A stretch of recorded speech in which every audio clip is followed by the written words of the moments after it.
दोस्तों नमस्कार।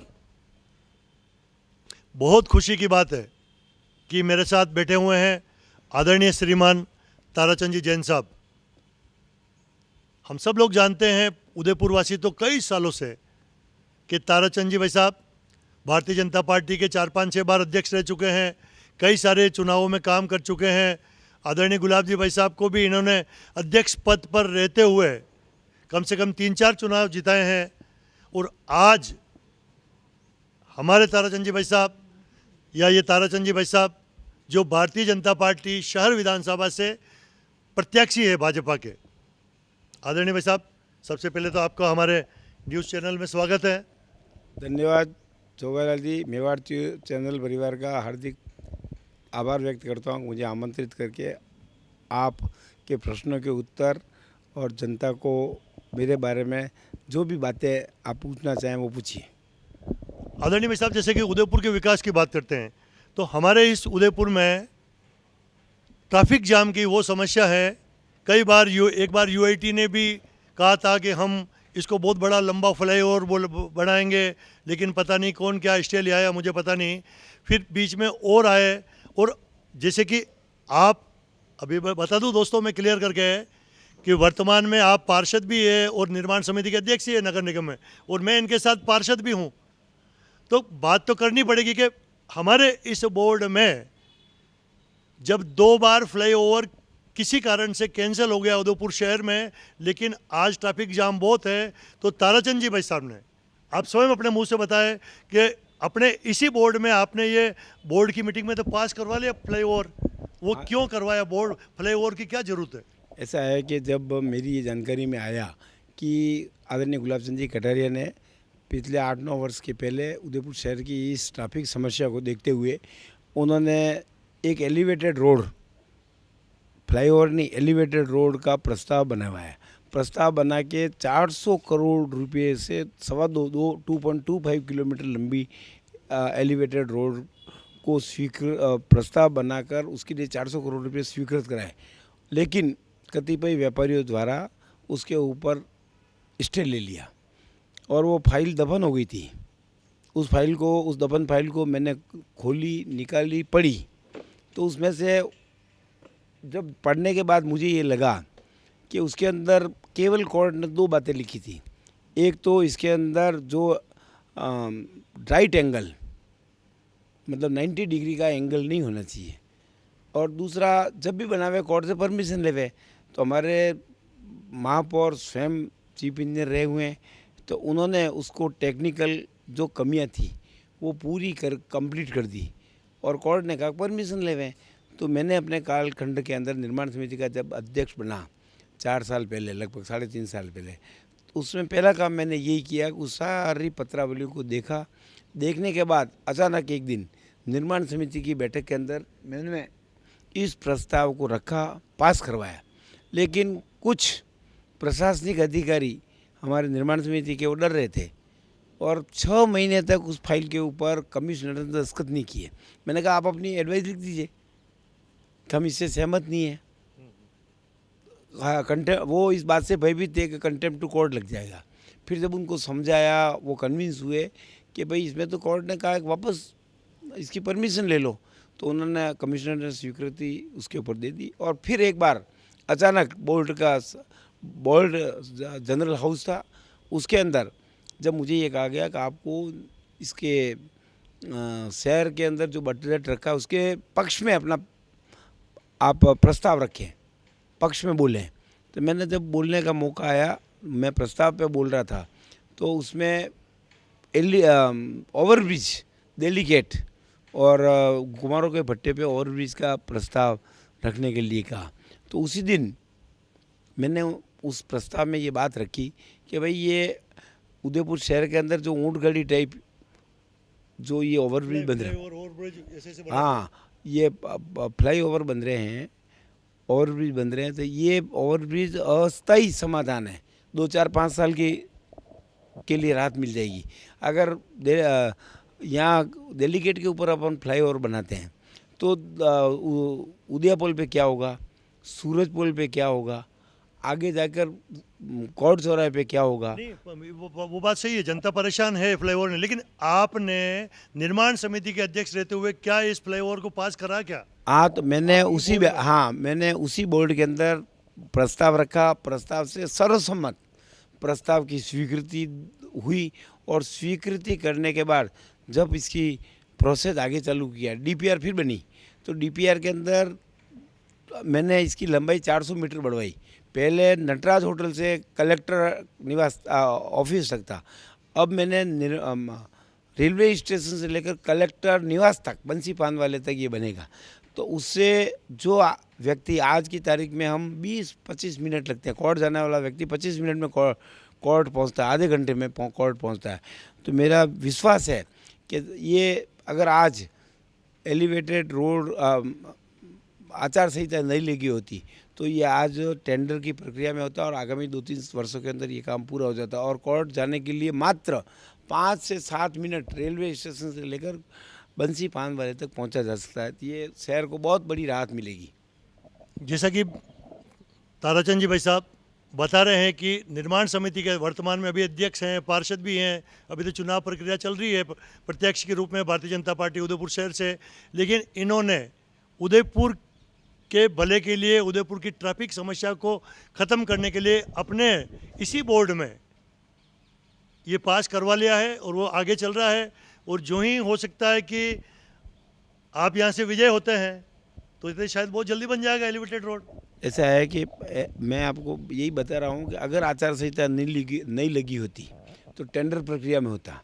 केंद्र सरकार ने पूर्व में माननीय गुलाब चंद जी कटारिया ने 400 करोड़ रुपया स्वीकृत करा रखा था, तो शायद उसकी स्वीकृति वापस निकलवानी पड़ेगी। वो उन्होंने गुलाब चंद जी कटारिया ने कहा भाई केंद्र से मैं पैसा ले आऊँगा, और ज़्यादा चाहिए तो भी ले आऊँगा, लेकिन हमारे लिए तो खुशी का विषय है कि जो 400 करोड़ में काम होना था वो 215 करोड़ में हो रहा है। एक बहुत बड़ी समस्या आती है भाई साहब, जो उदयपुर शहर की समस्या मैं समझता हूँ, कई लोग बताते हैं, सेवाश्रम से लेकर जड़ाव नर्सरी सेक्टर 3, 4, 5 ये जो एक रोड बना है, उस रोड को जो 100 फीट रोड चौड़ा था, अब हम उस रोड पे ओवरटेक भी मुश्किल से कर सक रहे हैं। क्या इस समस्या, ये भी समस्या है, कारण कि अभी कुछ ही दिन पहले जो अपने ही नगर निगम के आदमियों ने इधर से डिवाइडर खोला, जनता परेशान थी, तो क्या इस समस्या को भी आप हल करेंगे क्या, जनता की समस्या को? ऐसा है कि ये बात सही है कि जब ये रोड बना वो डायरेक्ट अधिकारियों द्वारा प्रस्ताव भेजे, केंद्र की सरकार ने स्मार्ट सिटी के लिए जो राशि आवंटित की उसमें बन चुकी, लेकिन अब ये ध्यान में आ रहा है कि इसमें कई तकनीकी खामियां हैं। तो उसके लिए अधिकारियों से चर्चा करके और स्मार्ट सिटी प्रोजेक्ट के जो भी अधिकारी होंगे उनसे इसमें कैसे संशोधन करके जनता को राहत दी जा सके, उसके बारे में विस्तार से चर्चा करके इसमें जो हो सकेगा ठीक करने का प्रयास किया जाएगा। दोस्तों, मैं हमारे भारतीय जनता पार्टी के प्रत्याशी उदयपुर शहर के श्रीमान ताराचंद जी जैन साहब से बात कर रहा हूँ। उदयपुर में कई सारी समस्या हैं। एक समस्या है उदियापोल बस स्टैंड। ये बस स्टैंड लगभग 35 बरस पहले बना। 35 साल पहले ये बस स्टैंड बहुत खूबसूरत लगता था, इतना ट्रैफिक नहीं हुआ करता था, लेकिन आज उदियापोल बस स्टैंड उदयपुर इतना खच्चड़ पच्चड़ हो चुका है कि कई सारे टूरिस्ट जब आते हैं, अपने उदियापोल के बस स्टैंड में गुजरात की सारी गाड़ी आती है, एमपी की गाड़ी आती है, हरियाणा की गाड़ी आती है, और उदियापोल बस स्टैंड के क्या हालचाल है? क्या आप विधायक बनते तो इस तरफ भी कोई ध्यान दोगे क्या? ऐसा है कि उदयपुर जो बस स्टैंड है, वैसे पिछले राज्य सरकार की नाकामी, उदयपुर शहर के अंदर जब भाजपा की वसुंधरा जी की सरकार थी उस समय अम्बेरी की सारी ज़मीन, अम्बेरी के सामने जो अम्बेरी का मंदिर है उसके सामने की देवस्थान की सारी ज़मीन है, वो एक नया बस स्टैंड उस जयपुर ब्यावर और नाथद्वारा रोड के लिए प्रस्तावित था। इस सरकार ने इन पिछले इतने वर्षों के अंदर एक लाइन नहीं घुमाई है, ना एक ईंट रखी है। अगर वो धीरे धीरे डेवलप कर देते और बस स्टैंड पे केवल बस आती और सवारियाँ लेके निकल जाती और एक नया क्षेत्र डेवलप किया जा सकता है इस साइड। इसी तरह से अपने सवीना सलूमर बांसवाड़ा रोड पे भी ऐसा ही प्रस्तावित है। उधर उधर ऋषभदेव रोड है और इधर सलूमर रोड है। तो इन दोनों के बीच में कोई न कोई बड़ा क्षेत्र काफ़ी है, क्योंकि आईआई में आ गए हैं, मंडी जा रही है, इधर बड़ा औद्योगिक क्षेत्र भी बनने कलड़वास औद्योगिक क्षेत्र बन चुका है। इन दोनों क्षेत्रों के बीच में कोई न कोई जगह मुझे नहीं ध्यान है, लेकिन अगर कोई बड़ी जगह निकाल के यहाँ बस स्टैंड करते हैं तो उदयपुर शहर के लिए आगामी 25 वर्षों के मास्टर प्लान के लिए बहुत ज़रूरी है कि उदयपुर बस स्टैंड है। ये 35 वर्ष जब आबादी कम थी उस समय ये बना है। अब आबादी के इतना एक्सपांसन होने के बाद बस स्टैंड के ऊपर पुनर्विचार और इसका सारा मास्टर प्लान नया बनना चाहिए। मैं उदयपुर की जनता को विश्वास दिलाता हूँ कि साइड में जो जगह पड़ी है वहाँ उसको डेवलप करूँगा और गारंटी पूर्वक केंद्र में भी हमारी सरकार आनी है, राजस्थान में भी पुनः भारतीय जनता पार्टी की सरकार बनेगी। और ये कोई बहुत बड़ा काम नहीं है, बहुत बड़ा काम नहीं है। मैं गारंटी पूर्वक विश्वास दिलाता हूँ कि जब अगले चुनाव 2 साल में इस काम को, इस बस स्टैंड से इसका कोई न कोई स्वरूप बदलकर जनता को राहत 100% दी जाएगी। जैसा कि बहुत खुशी की बात है, कारण कि मैं स्वयं देख चुका हूँ और वर्तमान जो बस स्टैंड है उसके ठीक सामने राजस्थान स्टेट रोडवेज की ही एक बहुत बड़ी ज़मीन पड़ी हुई है, वो भी पुराने बस स्टैंड की थी। ताराचंद जी भाई साहब, आप उसको भी दिखावें, लेकिन अपने ध्यान में रखें, जनता को बहुत बड़ा फ़ायदा होगा।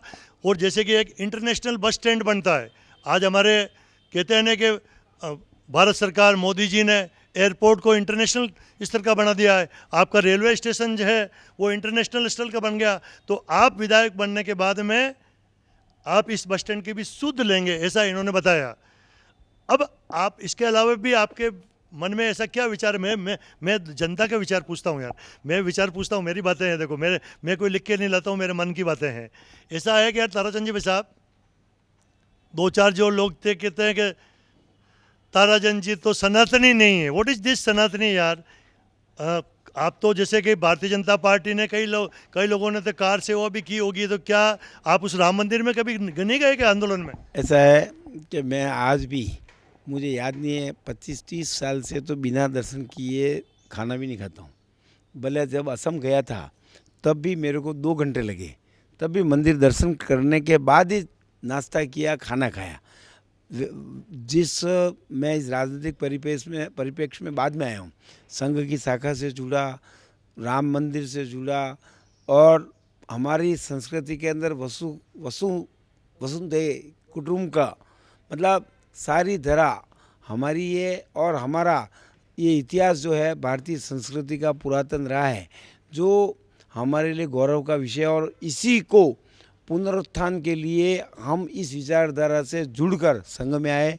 और 1993 में जब 92 के अंदर राम मंदिर ढाया गया, बाबरी मस्जिद ढाया गई, राम मंदिर नहीं, बाबरी मस्जिद ढाई गई, और उस 500 वर्ष के कलंकित इतिहास को समाप्त करके नया इतिहास लिखा जा रहा था। उस समय मैं अयोध्या के राम मंदिर के उसी स्थान पे मौजूद था।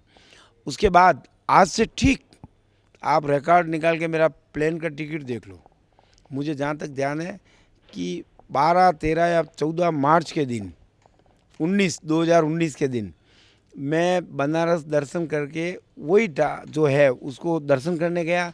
और आते वक्त राम मंदिर के अंदर जो अब भव्य बन रहा है वो नहीं, जो कुटिया के रूप में भगवान राम विराजमान थे, 15 मार्च या 14 मार्च के दिन मैं अयोध्या में ही था। और उस दिन ये बात तय करके निकला था कि उस समय से शायद कोर्ट का फैसला हो चुका था, कोर्ट का फैसला उस दिन हो चुका था 19 में। यस मैं था ना। और उस दिन इस बात का लाग, अब जिस दिन भव्य राम मंदिर बनेगा उस दिन फिर ये क्षण आया है। मैं प्रयास करूंगा कि 24 जनवरी के दिन जब भी भगवान राम का मंदिर, रामलला की प्राण प्रतिष्ठा हो जाएगी, मैं अपने अब कितने ले जा सकूंगा, क्या ले जा सकूंगा, बड़ी अच्छी संख्या के अंदर कार्यकर्ताओं के साथ राम मंदिर के, भव्य राम मंदिर के अंदर दर्शन करने जाऊंगा। ये बहुत खुशी की बात है बॉस, जैसा कि कितनी बड़ी बातें बताई है। अब क्या कि नेतागिरी तो आजकल क्या पता कितनी नीचे उतर गई है कि पता नहीं एक कांग्रेस का जो यहाँ कैंडिडेट है वो कहता है कि विधर्मी है, विधर्मी है। अरे मेरे भाई, तू कब से जानता है ताराचंद जी जैन को यार? कब से जानता है तू ये विधर्मी हो गए? मैं खुद कहता हूँ कि मैं जो भी हूँ इनके साथ पार्षद हूँ। जब हमारी 4 साल पहले बाड़ाबंदी हुई थी, पार्षदों की बाड़ाबंदी होती है जब चुनाव डिक्लेयर हो जाते हैं, पार्षद बन जाते हैं, ट्रेनिंग होती है। तो हम लोग जोधपुर के कई सारे मंदिर में गए। आज से 4 साल पहले मेरे साथ ताराचंद जी, जबकि ये स्वयं तो कह रहे हैं कि मैं राम मंदिर गया, बनारस के मंदिर गया, ये स्वयं कह रहे हैं, लेकिन मैं स्वयं ये कह रहा हूँ कि ये मेरे साथ जैन मंदिर में आए, ये या भैरू जी के मंदिर में आए, माता जी के मंदिर में आए। ये मैं छोगालाल भोई कभी ज़िंदगी में झूठ नहीं बोलता है। और आप स्वयं आए हमारे साथ मंदिरों में। सभी मंदिरों में दर्शन करने आया। और मैंने जिस दिन भाजपा का टिकट मिला, टिकट मिलने के बाद सबसे पहले हमारी शुरुआत ही जगदीश मंदिर के दर्शन के बाद, जगन्नाथ जी के दर्शन के बाद शुरू हुई। उसके बाद हम महाकाल मंदिर गए। आज की घटना बताता हूँ तो हम गणेश अपने बोरा गणेश जी गए, दिन को गणेश टेकरी गए। तो आज ही हम, मतलब मेरा अंदाज है कोई दिन ऐसा जाता नहीं होगा।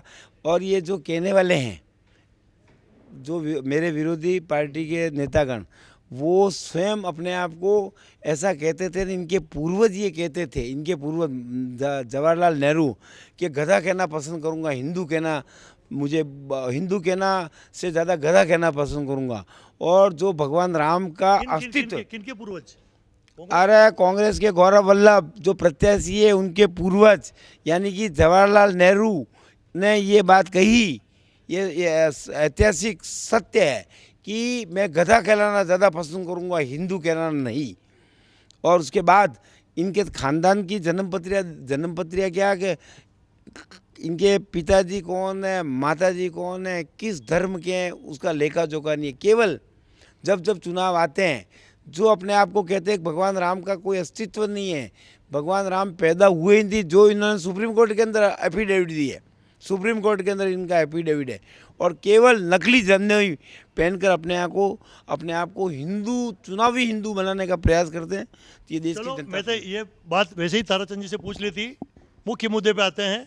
चाहे कोई भी लड़े चुनाव, उदयपुर के विकास की बातें होनी चाहिए। कौन किस धर्म का ये बातें नहीं होनी चाहिए। ये तो पता नहीं क्यों ये कांग्रेस के प्रत्याशी पूछते होंगे, मुझे पता नहीं। मेरा भी कभी उनसे बात होगी इंटरव्यू में तो मैं उनसे बात कर लूँगा। मैं उदयपुर के विकास और चाहता हूँ आपके द्वारा, आप विधायक बनेंगे तो। मुझे ये बताइए कि आज हमारी जिला कलेक्ट्री, आज हमारा कोर्ट, उस चौराहे पर इतना जाम लगा रहता है कि कोर्ट इतना बड़ा बन चुका है, उस कोर्ट में कई सारी पार्किंग नहीं है, कई सारे वकील बढ़ चुके हैं, जनता बढ़ चुके हैं, अपराधी बढ़ चुके हैं। और जगह वो की वो कलेक्ट्री, सीमित कलेक्ट्री, उसके सारे वाहन कलेक्टर से मिलने जाते हैं। तो आपके दिमाग में ऐसा कोई बात आती है क्या कि इस जिला कलेक्ट्री को भी चेंज की जाए? मैं आपको एक जगह भी बता देता हूँ, अगर आपके ठीक लगे तो, नहीं तो आप बताना। मेरे ख्याल से फतेह स्कूल के सामने जो हनुमान जी है, बहुत बड़ा कृषि महाविद्यालय है। वो कृषि महाविद्यालय इतना लंबा चौड़ा है कि इस कलेक्ट्री को वहाँ फिट किया जाता है और कृषि महाविद्यालय को और कई ज़मीन दे सकते हैं, तो जनता भी दुखी नहीं हो। तो क्या इस बारे में या तो जिला कलेक्ट्री चेंज हो या उदयपुर का कलेक्ट्री वो जो कोर्ट चेंज हो, ऐसा कुछ विचार रखते हैं क्या? ऐसा है कि मुझे जहाँ तक जानकारी है कि सरकार कोई हिम्मत करके निर्णय नहीं ले पा रही है। ठीक 5 साल पहले जब भाजपा की सरकार थी, माननीय गुलाब चंद जी कटारिया गृह मंत्री थे, उस समय ये ऐसा विचार चला था कि जो पुलिस लाइन है उसको देबारी के आगे शिफ्ट किया जाए। और इस पुलिस लाइन के यहाँ पर ये सारी लगभग बहुत बड़ी ज़मीन है, वहाँ कलेक्ट्री भी बन सकती है, कोर्ट भी बन सकती है। इतनी बड़ी जगह के लिए और सभी तरह की सुविधाएं वहाँ उपलब्ध की जा सकती है। और दूसरी बात, अभी कुछ दिनों पूर्व जब मैं तो विधायक का टिकट तो मुझे 15 दिन हुए मिले, मैं वकीलों से मिलने के लिए कोर्ट में गया था। कोई शौचालय का शुभारंभ था, तो मैंने वहाँ एक बात रखी, मेरे मन में आई, और वो काम बहुत बड़ा था कि इस सारी कलेक्ट्री का जो रोड से लेवल 10 फीट ऊंचा है, कोर्ट का 15 फीट ऊंचा है और सारी बिल्डिंगें बनी हुई है।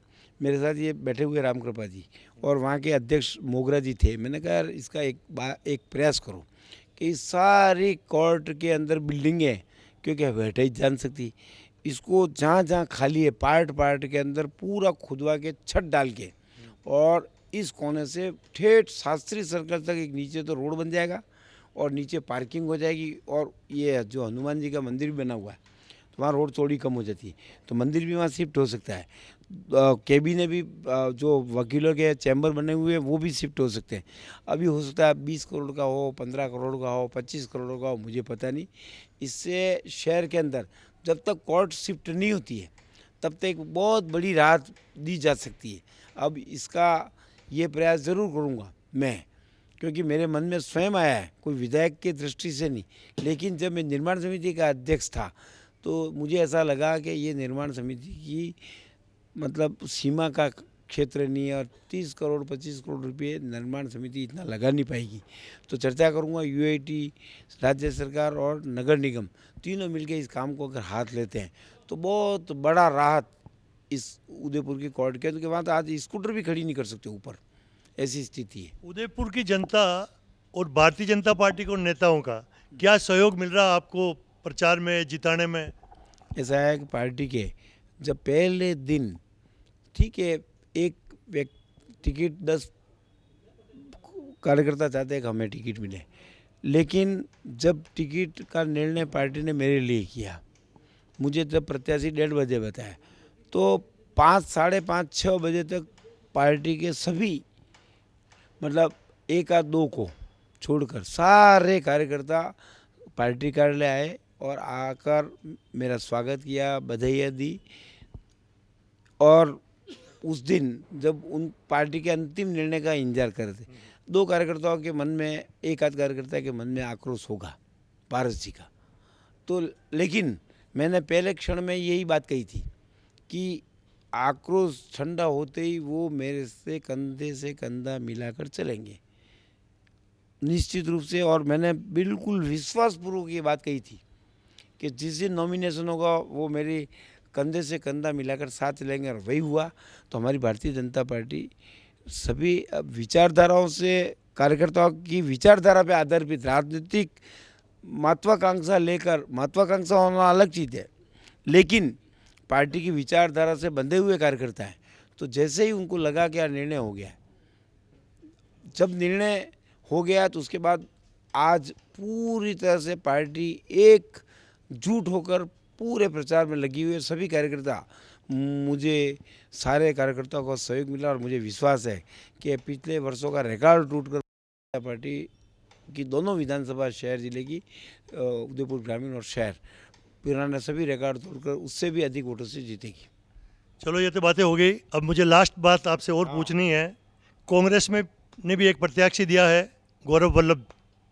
तो गौरव वल्लभ जी के बारे में आपका क्या कहना है इस कांग्रेस के प्रत्याशी के बारे में? ऐसा है कि हमारे यहाँ उदयपुर के अंदर भी दिल्ली से 4 नेता, वरिष्ठ नेता, माननीय राणा जी जो दिल्ली प्रदेश के संगठन महामंत्री हैं, अपना दीप्ति रावत जो अखिल भारतीय महिला मोर्चे की राष्ट्रीय महामंत्री है, तीसरे विष्णु जी मित्तल वो दिल्ली प्रदेश के उपाध्यक्ष है, वो और एक और हैं।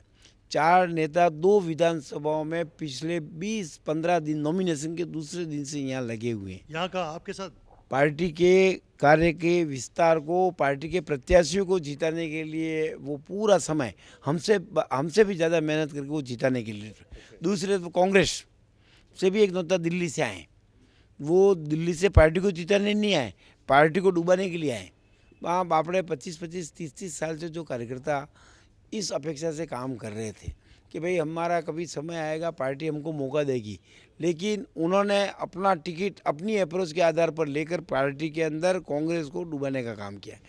उनका चुनाव लड़ना शौक है, जीतना शौक नहीं है। किसका?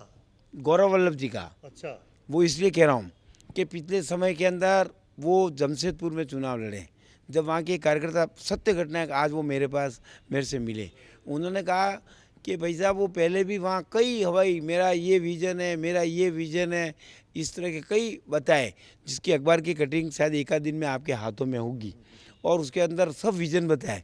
अब वो विज़न के पत्ते जब उनको पूछेंगे कि भाई आपने इनमें से कौन सा विज़न उस जमशेदपुर में किया है, ये बात निश्चित रूप से 25 तारीख के दिन आप देखना कि चुनाव के 3 दिन पहले जब उनको लग जाएगा कि उदयपुर की जनता नकार रही है, तो 26 तारीख को अपना टिकट बना के वापस चले जाएंगे। जमशेदपुर लड़े, आज तक गए नहीं। दूसरी तरफ भारतीय जनता पार्टी की प्रत्याशी स्मृति ईरानी को भारतीय जनता पार्टी ने अमेठी से चुनाव लड़ने का निर्णय लिया। वो वहाँ चुनाव में लगी, 5 साल तक जनता का विश्वास प्राप्त किया। हारने के बाद पूरे 5 साल तक वहाँ कार्य क्रियाशील रही और दूसरा लोकसभा फिर जीती और जीत कर मैं आज इस बात की चुनौती देता हूँ कि जिस ढंग से आज माँ, बेटा और बहन तीनों सोच रहे तू लड़े मैं लड़ूँ, ना तो अमेठी और ना रायबरेली, वो निर्णय नहीं कर पा रहे कब क्या करें। हम स्मृति ईरानी को से जीत नहीं सकते और आज उसने विश्वास प्राप्त किया है। ये हमारी नेता है और दूसरी तरफ कांग्रेस के नेता है। ये भारतीय जनता पार्टी और कांग्रेस में फर्क है। अच्छा, तो मतलब आप क्या कहना चाहते हैं कि कम से कम कांग्रेस स्थानीय लड़ता तो कुछ टक्कर रहती? ऐसा है कि कांग्रेस हमेशा से हमारे नेता पार्टी की ज़मीन से जुड़े हुए कार्यकर्ता को पार्टी के काम को शिखर पर पहुंचाने के लिए भेजते हैं। वो ऊपर से भेजते हैं और नीचे ज़मीन के अंदर कांग्रेस को खोखली कर रहे हैं। तो भारतीय जनता पार्टी आज ज़मीन से जुड़े हुए कार्यकर्ता को ऊपर तक पहुंचाती है। उसमें से मैं एक हूँ, मेरे जैसे कई कार्यकर्ता हैं।